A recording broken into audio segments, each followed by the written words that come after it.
So welcome to All This Math. Now, this particular problem that I'm about to work out on this board right here is a problem from the Diagnostic exam for the Math Praxis Core exam. And this is one of the problems that I went over in a Praxis Prep course that I'm working on with some teachers from Baltimore City Public Schools.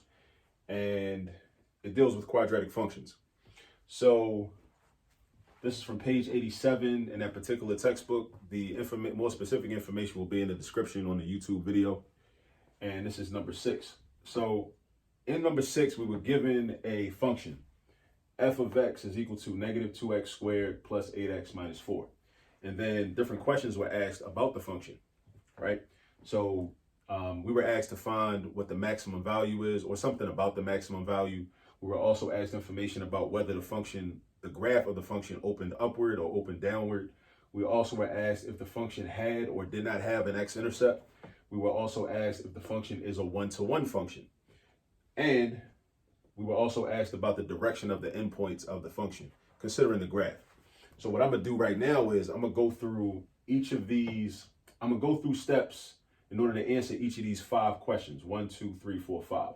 So first question is, what is the maximum value of this function? Now, what does that mean? That means the graph. Like in terms of the graph, what's the maximum value?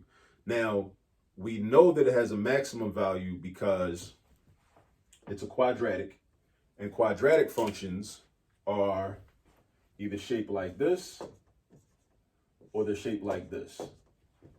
These are the 2 choices, right? Quadratic functions in terms of x, right? So they're either going to open up or they're going to open down. They're going to open up or they're going to open down. So, and we know that this function has a maximum value. So actually, let me jump down to here, whether it opens up or whether it opens down. We know that it opens down because of this number right here. The number that's attached to the x squared, if that's a negative number, then the function is going to open downward. That's just facts. That's just a reality. This number right, okay, this marker's no good. Get rid of that. This number right here, if that number is a negative number, then this function or the graph of the function is always going to open downward. Always. No matter what. It's going to open downward. So what we might as well do is just check that off. Because we're checking boxes now. So it's going to, oh, no, it's not going to open downward. Put an X. It does not open, it does not open upward. It does not open upward. It means it's going to open down. This is negative. It's going to open down. So the question as to whether it opens upward, the answer is no. It's not going to open upward because it's going to open downward. And how do I know it opens downward? I know it opens downward because this is a negative. All right, now in terms of maximum value, the maximum value would be this point right here, also known as the vertex. We call that the vertex. Now the vertex is a point. It's the highest point on the graph. Every point has an x value and a y value. All right, so we need to figure out what the y value of this point is, because that's going to give us our maximum value, because the y value tells you basically how tall the function is. The x value tells you how wide it is, or how far to the right or the left a point is. But the y value tells you how tall it is. But before we can get the y value, we got to first figure out what the x value is. All right, and then we use the x value to figure out the y value. So let me show you how to find the x value, right? Because we got to do this one step at a time. So x is found by doing this formula, negative b divided by 2a. Now, you should be wondering, well, where's b coming from? Where's a coming from? Where do I get those numbers from? B is the number that's attached to x, and a is the number that's attached to x squared. So again, the same number that tells us whether the graph is going to open up or open down, that's a. That's the same number that we're going to use in this formula. So we're going to replace b with 8. We still got the negative sign though. Don't forget to still have that negative sign. Over 2 times, not 2, but negative 2. So we got negative 8. I know it's a little bunched up over here. And then 2 times negative 2 is negative 4. Remember, whenever you're multiplying a negative by a positive or a positive by a negative, the product is always negative. Product is always negative. So we got negative 8 over negative 4. And we're also with division. When you divide a negative by a negative, the product is always positive. So when you divide a negative by a negative, the product is always positive. So -8 divided by -4 is going to give us +2. All right. So that's the X value of the vertex. Now, I told you the Y value is going to give us the maximum point or the maximum value or the max value, right, of the graph. But we got to figure out the Y value by taking the X value and plugging it into the function. Now, another thing you should know is that f of X right here is the same thing as Y. F of X and Y are the same thing. F of X and Y are the same thing. Y and F of X are the same thing. So watch this. We're going to do Y equals -2 times 2 squared. Notice how I put the 2 inside parentheses. Because, right, I replaced the X with the 2. So when you replace a variable with a number, you put that number inside its own parentheses.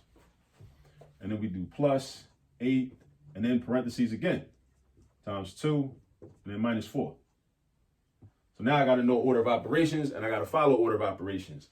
I don't do -2 times 2 no matter how bad I might want to, because if I do that, that's going to be wrong and I don't want to be wrong. So I'm going to use the exponent first. So I'm going to do 2 squared. 2 squared is 2 times 2. So that's 4. So I'm going to have -2 times 4. And then over here, I'm going to just do the 8 times 2. That's going to give me 16. And then I'm going to just write the -4. And I'm going to come down. I'm going to do the multiplication right here. Remember, a negative times a positive is a negative. So -2 times 4 is going to give me -8. -8 plus 16 minus 4. And the -8 plus 16 is +8. And then +8 minus 4 gives me +4. So the Y value of the vertex is 4. So that means that the maximum value of this function is +4. The maximum value of this function is +4. All right. So we dealt with this, right? We dealt with that. Now, next question. Does it have any X-intercepts? Does it have any X-intercepts? First of all, what is an X-intercept? An X-intercept is the value of X when Y is 0. It's also the place where the graph crosses the X-axis. All right. So if you think about this, think about the coordinate plane. You got a Y-axis, you got an X-axis.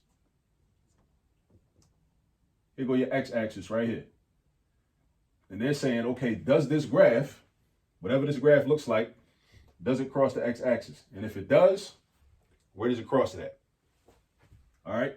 Well, actually, no, not where does it cross it at. We don't care about where it crosses it at. We just want to know if it does, if it actually does. Because if it does, that means it has an X-intercept. So there's a few ways we can figure that out. We could do, we could find the discriminant from the quadratic formula. We could do that, or we could factor. I'm gonna try to factor. All right. During class, I didn't factor during the class this past Saturday, but because I have more time and more space right now, I'm gonna show you how to factor this. So X-intercept means that we're dealing with the value of X when Y is 0. And I already told you that F of X and Y are the same thing. So if we're trying to find the value of X when Y is 0, that means that I can change Y into a 0. So I do 0 equals -2x squared plus 8x minus 4, right? And I'm a factor. One of the things I can do, I notice off the bat, is that this expression has a greatest common factor of 2. Greatest common factor of 2. And actually, I don't like negatives in front in the for my A value. So I'm actually not going to factor out a +2. I'm going to factor out a -2. All right, so watch this.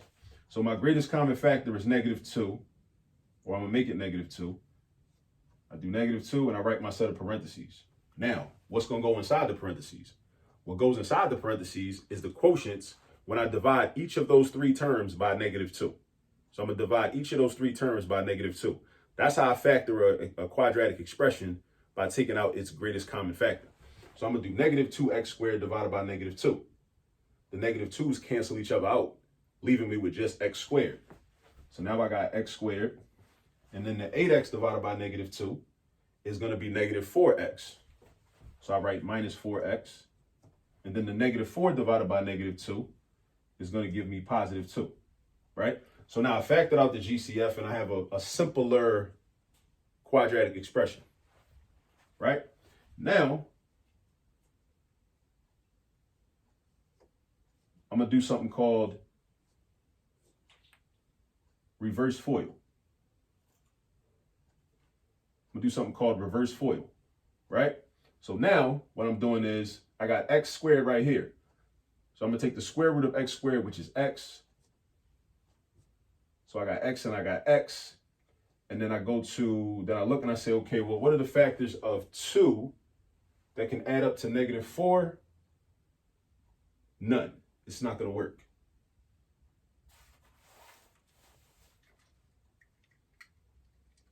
So there are no factors of 2 that add up to -4.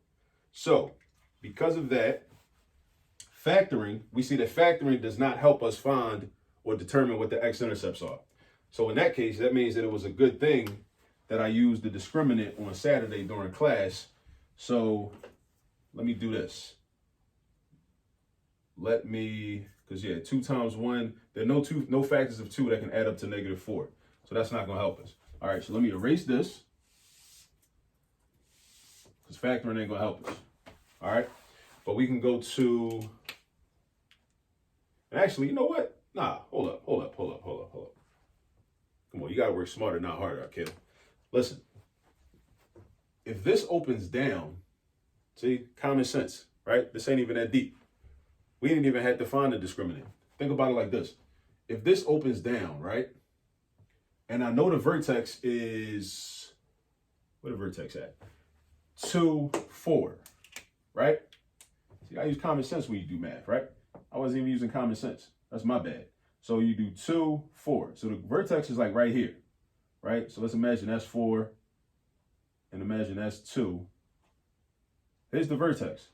So if the vertex is up here and it opens down, the graph has got to do something like this. So of course it's going to cross the x-axis. It's impossible for it not to cross the x-axis. It's got to cross the x-axis. So we don't even really got to do a whole bunch of math. We just got to know some information about what the graphs of quadratics look like. And once you know, now it is possible for a graph to open downward and not touch the x-axis if, let's say the vertex was like right here. If the vertex was right here and it opened down, then look, it's already below the x-axis, so it's never going to touch the x-axis. It's never going to cross it. All right? Yeah. See? And that just goes to show you, like, see, I wasn't thinking about that before, but I was using the discriminant. But by using the discriminant, we figured out that the discriminant is a positive value, which means that there are 2 x-intercepts. That's what that means. But real quick, I can show the discriminant work again. So b squared minus 4ac, b is 8, a is -2, c is -4. That minus sign means that this 4 is treated as a negative. So that means we got 8 squared minus 4 times -2 times -4. So we got 64, not 16. No matter how bad you might want to say 16, it's not 16, it's 64. And then -4 times -2 is +8. +8 times -4, +8 times -4 is -32. So that's 64 minus 32, which is +32. +32. So whenever your discriminant is a positive number, that means that you're going to have 2 solutions or 2 x-intercepts. That's what that means, right? But the graph indicates that already, because we already knew the vertex was up here at +2, +4. And we know that it's going to go down, right? So it's got to hit the x-axis in 2 places. It's got to. It would be impossible for it not to. All right? Has no x-intercept. Now, something I neglected to mention on Saturday, is it a one-to-one function? There's a test to tell if a quadratic function is one-to-one, which is called the horizontal line test. Horizontal line test. So what the horizontal line test means is this. If you can run a horizontal line anywhere through the graph, like this, or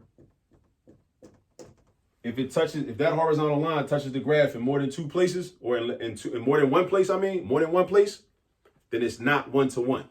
It's not one-to-one. All right? Meaning the y values repeat. So it fails if y values repeat. It fails if y values repeat. So what does that really mean? That means, like, take, for example, like this point right here and this point right here, right? This point right here, I don't know what the X value is. I don't know what the X value this is here, but notice that they're at the same height. That means they're going to have the same Y value. So that means the Y values repeat, right? Just like up here. These 2 points have the same Y value. So by definition, horizontal line test. The function fails the horizontal line test if Y values repeat. If Y values repeat. Now that's similar to the vertical line test that says that basically if any X values repeat, then it fails the vertical line test. But to tell if a function is 1-to-1, right? If it's 1-to-1, use the horizontal line test. All right? Use the horizontal line test. Now, endpoint direction. Now, the endpoint direction, the answer choice says something about the endpoints going in different directions. Now, because this is a quadratic and it's a parabola and it's facing downward, notice the endpoints. The endpoints are going straight down in the same direction. They're both going downwards, right? There's no actual endpoint, but the endpoint is considered to be at negative infinity, right? Or the Y value at least. The Y value of the endpoints are going to be negative infinity. So they're going in the same direction is all I mean to say. Now, if it was a cubic function or something like that, then one endpoint would be going this way, one endpoint would be going that way, or one endpoint would be going up that way, and one endpoint would be going that way. All right? So that's about that. All right, now, so like I said, I know this is a lot of information. We talked about a lot, but I want you to like watch this video, rewind it, watch it again. Look at the individual parts that I went over because I gave a lot of information about basically the attributes or the characteristics of a quadratic function. So I talked about how to find the maximum value, right? As part of the vertex. I told you how to find the vertex, how to find the X value of the vertex by using this formula. I told you how to find B, how to find A. Where do they come from? Doing the math, making sure when you multiply a positive by a negative, your product is a negative. Same thing with your division. When you're dividing a positive by a negative, your quotient is a negative. All right, we talked about then how to find Y. You take the X value, plug it into the original function and find Y. Y is going to be your maximum value or your minimum value. If you had a different example and A was positive and the quadratic function and the graph opened up, you wouldn't have a max value, right? You would have a minimum value. You'd have a lowest point. See, when it opens down, you got a maximum value or a highest point. But when it opens up, you got a minimum value or a lowest point. All right, what else we talk about? We talked about X-intercepts, using the discriminant to find out if there are X-intercepts. And we also talked about a more common sense approach, which just dawned on me just now, right? Which can happen, right? So, which is that just think about the graph. If the vertex is right here at +2, +4, so I start at the origin, I go 2 spaces over, then I go 4 spaces up. That's what a vertex is. And if I know it opens down, I know these might not be the exact points, but I know it's going down, right? It's going down, right? So it's got to cross the x-axis in 2 different places. So that means if it crosses the x-axis, it's got x-intercepts. It has to, right? It has to have x-intercepts. Using the discriminant, I confirmed that because my discriminant is a positive number. Whenever your discriminant is a positive number, what does that mean? That means that if your discriminant is a positive number, then that means that you're going to have 2 solutions, which means you're going to have 2 x-intercepts. That's what that means. Also, not a one-to-one function. You tell if a function is a one-to-one function. One way is by using the horizontal line test. Meaning if I can draw a horizontal line and I touch the graph in more than one place, then it's not one-to-one. It's not one-to-one. It does not have a one-to-one relationship, meaning that the Y values repeat. If any Y values repeat, when I list out all the points, right? When I list out a group of points, if any Y values repeat, then it's not a one-to-one function, all right? If the Y values don't repeat, then it is a one-to-one function, okay? And endpoint direction. It just is asking, what's the direction that the arrows are going in? Are the arrows going in the same direction? Either both going up, both going down, like they will do with a quadratic, or are they going, is one going up and one going down? Or is one going up this way and the other going down, right? You only see that with cubic functions. Cubic functions have a biggest exponent of 3. All right, I'm gonna stop right there. We went over a lot. I hope this is helpful. Yeah, so take a look at this and then look back over your notes, and I'll see you in class.